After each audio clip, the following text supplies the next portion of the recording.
So the next property boom is just around the corner, and you don't want to miss out on that. I know that seems strange me saying that right now with what's been going on around the world, inflation and interest rates and property crashes. Not really seeing some of those property crashes, but things are starting to slow down. Interest rate rises are getting less. Inflation in the US is starting to turn. It's going to slow down here again in Australia as well. So now is a great time to get prepared for the next property boom and get in there before everyone else realizes what's going on, including the media. So once the media starts talking about it, it's already happened. Bottom of the market has passed. Best time to get value and great investments is right now. So I'm going to talk about one of the best ways to do that moving forward, what sort of properties to invest in, and why I think new property is a great vehicle to invest in. There'll be plenty of people out there who will tell you, oh, don't buy new property. Yes, there are some risks with new property, but if you understand what those risks are and know how to avoid them, there is loads of upside in buying new property. Anyway, if you've not seen me before, I'm Michael Sgarbossa. I am a personal finance enthusiast. I have a 20+ year career in rail construction and engineering, so I'm not a financial advisor. So with that, make sure that you go and seek out the right financial professionals. Don't take my advice on face value of anything that I do in my videos, and make sure you get the right advice for your personal situation. Okay, so I'm just sharing with you all the things that I've learned over researching personal finance and property investment for the last 20 years, what works, what to avoid, and this is the point of my channel, Save, Invest, and Grow Your Money, to share these things with you so you can ask the right questions, understand the right path for your financial journey. Anyway, just getting on with today's video, I am going to share with you today the smart way to buy new property. I'm a property investor. I love buying new property. And there is, like I said before in the intro, there are plenty of people out there who poo-poo new property. And it's just because they don't understand how to deal with the risks around new property. But if you can get by those risks, absolutely, new property can be a great investment for your portfolio. So just get into it today. Okay, so why new property? Well, firstly, there's a few different types of new property you can buy, of course. There's house and land packages. I think they're ideal, and I'll talk a bit more about that in the moment. There's townhouses, and there's also apartment buildings off the plan, which you would have heard before. Now, I think house and land packages are absolutely ideal. And why do I think that? It's because you get a 4-bedroom, 2-bathroom house and land package in suburbia, in one of the capital cities in Australia. We have a housing crisis here in Australia. Okay, so there's just not enough houses to go around, and we haven't been building enough. We've got massive immigration coming. People need to live somewhere. Now, 4-bedroom, 2-bathroom houses, great for middle income families, quality tenants, all of that sort of deal. So I think house and land packages are absolutely ideal, especially if you buy them in the right locations. And the key thing about house and land is the land portion. Okay, so one of the big reasons property is so valuable here in Australia is because of the land that it's built on. And you can't miss that. That's why getting a house and land is so good compared to either a townhouse or an apartment building. Now, townhouses aren't necessarily bad. I tend to not invest in townhouses these days, but particularly if you're new to the investment market and if you get it in the right locations, because you still have an element of land with townhouses, it's just you, there's no one else above you on that piece of land, then that also appreciates as well. And there's some really good value to be had in townhouses around some of the capital cities in Australia. Now, apartment buildings, I would absolutely avoid. Oops. So avoid apartment buildings. And why do you avoid apartment buildings? It's a massive block with 10s, 20s, hundreds of apartments in it. Tend to be a lot of competition for rental for apartments. You don't know what other buildings are going up around the building that's being built for you. And it's just a huge flood of apartments on the market. And that can really impact your values as well, your valuations. Now, the other thing with apartment buildings is they come with a lot of ongoing costs once you buy that property. So, the actual body corporate costs or strata fees that come with that apartment that you have to pay for, Yes, people will look to sell you off the plan apartments, and they'll show you the flashy brochures, and it's got an awesome gym and this great pool and all of this great stuff, and they'll sell you the dream. But what they don't tell you about is all of these expenses after the fact. Now, gyms and pools are great, but they cost a lot to run. Large buildings, great, they cost a lot to run. The elevators, the chiller units, the large common areas, the car parks, the fire systems, those ongoing costs are significant. And of course, down the track, when that building ages, some of those maintenance costs, usually you got year on year maintenance costs, your strata fees will cover that. But it comes a point where you have to do a higher level of maintenance, maybe some renewal of some of those assets in common areas, carpets, fire systems, gym equipment, whatever it might be. And that comes with an added cost. That will be extra on top of your body corporate fees down the track. I can guarantee you that. Now, townhouses, simple. It's usually a driveway and some gardens. That's pretty easy to take care of. It doesn't cost a lot of money. It's a house, you own it. That's all you. And your tenants, your tenants take care of the lawns if they're doing the right thing, and your property managers on top of them. So avoid apartment buildings. I absolutely agree with that one. I think house and land packages in the right locations, and I'll talk about that more, are absolutely ideal. The other thing I like about new property is you can put down a small deposit controlling a large asset. So what do I mean by that? You can quite often get into property deals with just a 5% deposit on the house and land. So that's a pretty good deal. And I'll talk more about some of the benefits that you could get with that, which also helps. With house and land packages, it's usually a time period that you have to wait before that comes to fruition. So you might put your deposit down on securing that particular house and land package. It might be 3, 6, 9 months to land settlement. So the point in time that you actually purchase the land, and then you've got to go through the build period, which could be another, say, 4, 6, possibly even 9 months. Now you've just got to make sure you've got enough money to cover the partial loans and the stage payments as that building goes through before you start getting rental income.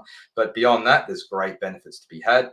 And you can claim tax deductions on those payments as well through with your interest. So just remember that. But it's a small deposit controlling a high value asset, which what that means. If you buy a house today, and this works well, especially in a market, a hot market, you put down a deposit today, you might not have a tenant in there for 12 months, but that property has appreciated in value over that 12 months, the same as any other property. Okay. So it might be you put a 5% deposit down today, and then you don't settle on the land for 6 months. That property is appreciated in value by 6 months, and you've only had 5% down. You haven't put down the whole of your deposit. You don't have a mortgage going out or any of those problems. You're not paying maintenance, looking after maintenance, any of those sorts of things. So that's a really good thing, I believe. New houses, low maintenance. They're brand new, right? So of course, I own older houses in my portfolio, and I own newer houses. Love the new houses. They don't cost me anything to run. It's just my utilities. Of course, the tenants pay the electricity and the water, but you've got an element of the water to pay, your rates, your insurances, your management fees with your agent. That's it. The maintenance is very, very little. There's very little maintenance. Plus, the other thing with property, new property, the great thing about property in Australia is you get depreciation on the buildings and the fixtures within those buildings. Now, I did a really good video last week on depreciation. So if you want to find out more about that, go watch that video from last week. Go find it.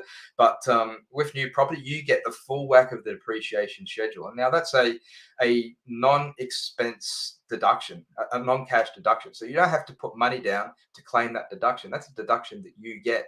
That adds to the income. That's tax back. That adds to the income for your property every year. And when you maximize that, that's more income for your property. You can get up to an extra 1% yield on your property just through the depreciation schedule. Like I said, watch last week's video. I went into a fair bit of detail about that. I think you'll find that really interesting. And of course, I mentioned it before, new properties are appealing to quality tenants. So I'm speaking middle income families here with good jobs, want their kids to go to good schools or local schools, generally look after property as well and look after them as their home. I've bought lower cost properties in, let's say, lower socioeconomic areas. That's been a bit of a mixed bag for me. I've had some great tenants and there's great people that lives in those areas, but you've got a higher risk of finding undesirable tenants in those areas as well. Let's face it, and I've had a few of those. I like to avoid those. A new property, you lower your risk of finding those tenants because they usually can't afford the rent because these properties are of higher value. All right. So the number one key thing that I suggest you use in buying new property, and particularly for us busy people, we're hell busy. We don't have time to go out researching the market, doing our own research, finding out which is the right property. And let's face it, we're not experts in doing that either. So number one thing, use property investment companies, and I'll say plural, and I'll get into that in a minute of why I said plural.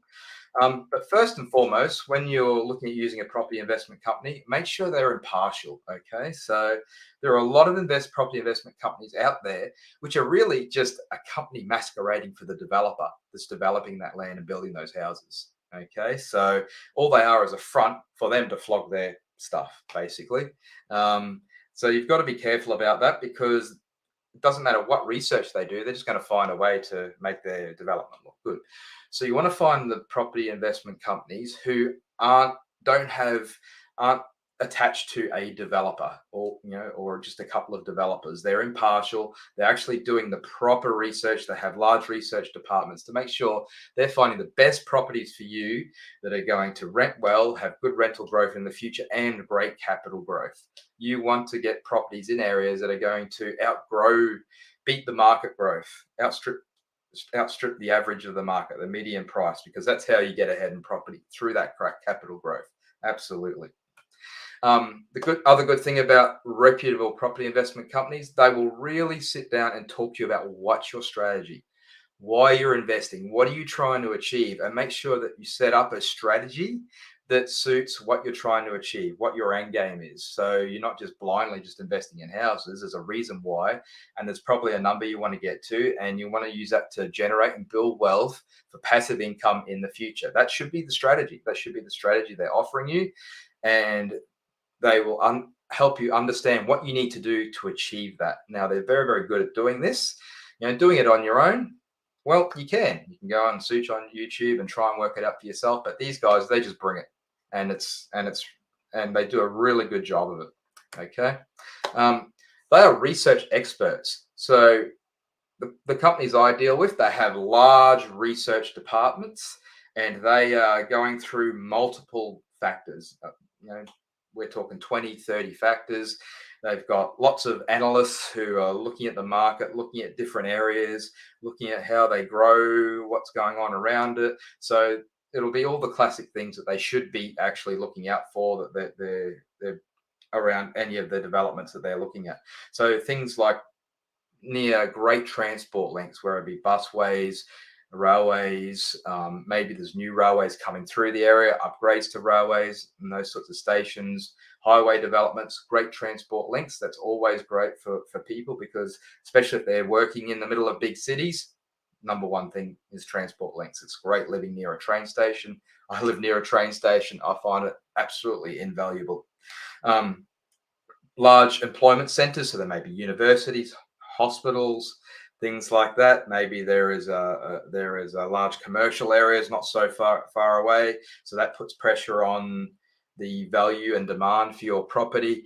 There may be great shopping precincts around, like a Westfields, or something like that. That's also quite desirable for people, so that puts upward pressure on the value of your properties.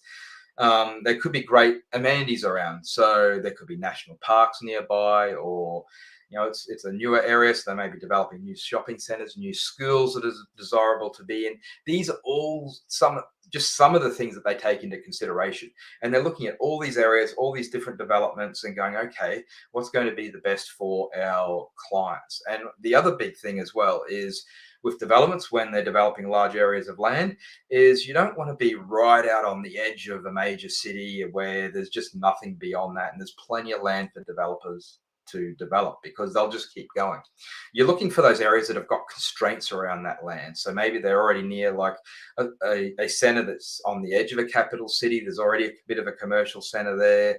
There's already some established community. There may be some national park nearby or river or water. So and the amount of land to be developed is finite. So at some point it's going to be developed out and there'll be no more. So you want to find areas who are what I call infill areas. That means at some point in the not too distant future, the developments aren't too big. They're going to tap out, and then that's it. There's no more land available in that particular area, so that also puts upward pressure on your property value. So the research is a really key thing. All of these things go into buying property in the right areas, so you can outperform the median price of the market. That's what you're trying to achieve over a long term. Okay, we're talking 10 years plus, that sort of thing. So one of the new properties that I bought back in 2016, we're now in 2022. That property's gone up 75, almost 80% now. So that's a pretty good deal. 6 years, 80% increase in value. I'll take that. I think that's pretty good. All right. The other thing that property investment companies is they bring a ready-made property buying team for you. So they'll have picked out the best mortgage brokers to support you to get your financing. They'll have the best solicitors to work with you to make sure that you understand all the ins and outs of the contract, all the contract risks, what to look out for, and hold your hand through the contract. They're actually sourcing the right properties for you. They're your research team. They're negotiating with the developers and the builders to get the best price and best incentives for you. All of these things, they all make up what's a solid property buying team for you. You don't have to go and find these people. They are there. It's a ready-made team for you. Okay. So the other thing that they bring is market buying power.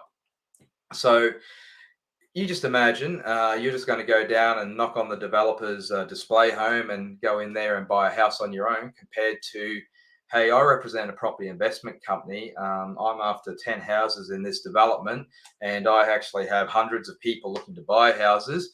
What deal can you do for me? Because they're looking at many developments around the country in different cities, and they're just finding the best one. So they're not going to get a good deal from that property developer and builder. They'll just move on to the next one who will give them a good deal. Now, with the current climate, with increasing interest rates, and everyone's a bit doom and gloom about property and where interest rates might go, this is a great time to buy property. Why? Because the property investment companies can get some fantastic deals out of these developers, okay? Because, a lot of people are scared at the moment. So there's less people in the market looking for property. So what that means, less demand, still lots of supply, gives you an opportunity to get a really great deal and great incentives. So some of the incentives that I've been able to pick up in the last 18 months on some properties I've been buying is my deposit. I get 10% interest on my deposit to the day of land settlement. Now that's pretty good. You're not getting 10% interest on that cash anywhere else that I can find. So that's number one. And of course, that small deposit was controlling a high value asset, which was appreciating in value. Bang, great. I love it. It's just so good. The other thing is other incentives like cashback incentives as well. So another one of the properties I've bought, I actually got a negotiated $20,000 cash back at the frame stage of the build of the property. So once the builder has got to the frame stage of the property, 20 grand back in my pocket. How good is that? And of course, the value keeps going up. So there's all those incentives and discounts. And also with that market buying power is, you've got a large group of people there. If you need to get out of a property deal, and I'll talk about this on the next slide, you've actually got a whole bunch of people there ready to take on your property. So, and the other thing that property investment companies is they give you confidence. They hold your hand all the way through the buying process. They help you understand the risks. They help you understand what you need. Like I said, your strategy, but they don't leave you once the property is settled. They hold your hand through the build process and getting a tenant on board. And of course, they're going to keep an eye on you for the future to help build your portfolio beyond your first property or first property with them. So that's a very, very good benefit. They're not here just for this one property and move on. They're here to develop your end game, to help you achieve your strategy, how many properties you intend to buy. Now, the other thing as well is it brings you choices. So I use multiple property investment companies. So when I'm ready to buy, I tell them, and they'll bring one, two, or three properties to me. And if I've got a few investment companies doing that, then I've got a lot of choice. I've got a lot more spread to have a look and go, okay, what of all these things is the best deal for me? How do I feel? Which cities? They bring me properties from all over the country. Talking Perth, Adelaide, Melbourne, Sydney, which I'm avoiding, and Brisbane. Perth and Brisbane, I think, are really great places to invest, particularly right now. Um, they're finding those best developments, finding those infill areas, the ones that are going to, not have too much more land to build out and tap out. So there's no more land available, and your prices are going to appreciate. And the other thing I like to do as well is when I get offered a property, I have a look at where it is in the development. Now, just remember that usually they're going to have maybe 5, 6, a dozen properties across a development, depending the size of it, allocated to investors. Now, developers are pretty smart these days. They only keep a low number of investors in their developments usually, if they're the right developers, and property investment companies do this for you, because it's good to have plenty of owner occupiers in an area. That helps underpin values for your property. But also, because that there's actually going to be a number of properties they're looking at, I always ask, okay, how many properties have you got? Which ones have you got in this development? Because I do a few things. I don't want the smallest block in the development. They'll probably offer you that, but go, hey, I don't want the smallest block. Is there one that's a bit larger? I don't want the 350 square meter block. I want maybe the 390 square meter block, or the 410 square meter block. Because down the track, when you're renting out your property, or maybe you want to sell it in the future, it's just a point of difference from the other properties that are around you in that particular development, which means if you're in competition with another landlord for rent, or someone else who's selling their property, they'll probably choose yours because of that point of difference. Other things I look out for as well is being close to a local park, maybe a street away, close walking distance to a local park, little thing like that. Not being too far away from the local amenities, shops, schools, and maybe transport as well, buses and trains, if you can help it. But particularly, not being the smallest block on the street, and just being near a local park, they're two really good things to look for as well. So just moving on, there's a few key risks in buying new property, and what I'll share for you now is just what those key risks are and how to mitigate them. Okay, so there are plenty of videos on the internet and on YouTube or wherever that say don't buy new property, and they come with with all the scaremongering in the world, which is fine. And a lot of those risks are actually risks, and you should be scared of them. But there are a way around a number of these risks. So if you get a way around these risks, you're going to get yourself plenty of upside and get the best benefits you can out of buying new property. And this is how I tend to do it. All right. So financing at land settlement. What if you can't get the mortgage? So when you sign a contract, when you put down your 5% deposit, usually land settlement is a way away. We're talking 6 months, maybe longer, could even be up to 12 months. So what that means is you can't actually settle the contract subject to finance, because no financier will hold their deal for that long. So you go unconditional on that contract. What that actually means is when you get to land settlement, if you can't actually get the mortgage, you can't get the money to buy the house, you could be at risk of losing your deposit. Okay. So what you want to make sure of is that your land and build contracts are assignable. And what this means is that if you get towards the time that you need to be getting your financing sorted out, your mortgage sorted out, and something's happened in your life financially, maybe you've lost your job, you've changed jobs, you've got some sort of loss of income, something else has come up where you've that's cost you a lot of money, you don't have enough deposit to complete, interest rates are going up, so your borrowing capacity is now what it once was. Any of these things could impact your borrowing capacity and ability to get a mortgage. Now, if you end up in the situation where you can't get a mortgage, you want to be able to assign that contract to someone else. Now, the beauty of a property investment company is they have a whole bunch of other members in there that are looking to buy property. Now, if you're getting close to your settlement date, um, there will be people there that will jump on the chance to buy that property off you and pay you your deposit. Now, the property investment companies that are worth their salt will arrange this for you. So you don't actually lose your money. You assign that contract to the new buyer. You get refunded your deposit because they basically pay your deposit and you're not out of any pocket. They're happy as Larry because they got a property that's going to settle soon. That's already probably had 6 or 12 months of appreciable growth on it. And they get that growth. You can't get that growth. You have to assign the contract to the value it was and you only get your deposit back. But that's the way to get around it. That's how you make sure that you don't end up in a situation where you could lose your deposit. All right. The other thing to look out for is unapproved development. So the first thing you want to look for if you're getting offered a house and land contract, and is making sure that the documents in the back of that contract from the developer is all the development plans are in there and it's got stamped on it from the local council that the development is an approved development. So it'll be like, Mitchell Council approved, whatever. So that's what you're looking for. Now, you can just ask your solicitor this, the solicitor that your property investment company provides you. They should tell you anyway. So if you're dealing with reputable people, you won't end up with this problem. But this is a key thing to make sure to look out for, because there are plenty of people out there who've ended up with the sharks and they've bought land on areas that are intended to be developed, but there's no approved development plan in place. So that's like the streets, the utilities, the council's actually agreed for that land to be developed and for you to then at land settlement register that land in your name.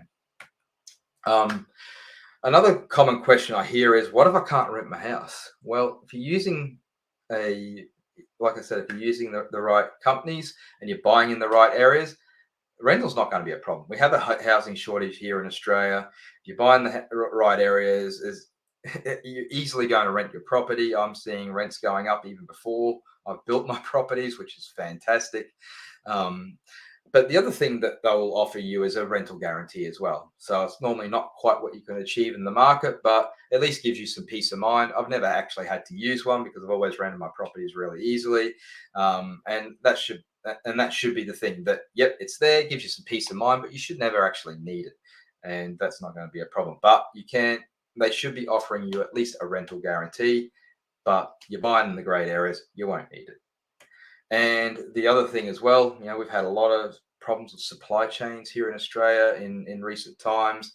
It's been in the media, plenty of builders. Well, a number of builders have been going bust. It's really just a very small quantity in regards to the whole building industry here in Australia. I don't know what the percentages are, but it's pretty low. So you just got to be unlucky to be dealing with the wrong builder. But how do you know if you're dealing with the right builder? Well, once again, you're engaging the experts on your behalf that are going to make sure that they're engaging with builders that have longevity in the market. They've been around a long time, 30, 40, 50 years. And not only that, they're checking out their balance sheets and seeing their financial strength and making sure of those sorts of things. And the other thing that you should note as well is getting fixed price build contracts. And that's something that I always do on every single property. Absolutely. So you don't want any surprises down the track. All right. So that is it for today. I hope you found that really insightful. I hope you found that really interesting. And I wish you luck with buying your new investment properties in 2023. Jump into it, find the right property investment companies. I'm happy to recommend the companies I use. If you ask me in the comments, I'll get directly in touch with you and make introductions with my representatives. So you're getting quality representation. I take pride in that. And good luck with your journey. But don't miss out on this next property boom that is coming, because it is coming. All right. The night's darkest just before dawn. Remember that. One more thing to add, in the description of this video, you'll also find a link to my website, michaelsgarbossa.com, and I've got a free PDF there for you, which is a basic plan on how to get started in property investing and your investment journey. It's called How I Went from Zero Savings to My First Investment Property. I'm sure you'll find it extremely valuable. Go get it, go have a read of it, like this video, share it with your friends, and I'll see you guys next week. Have a great week. Thanks. Bye for now.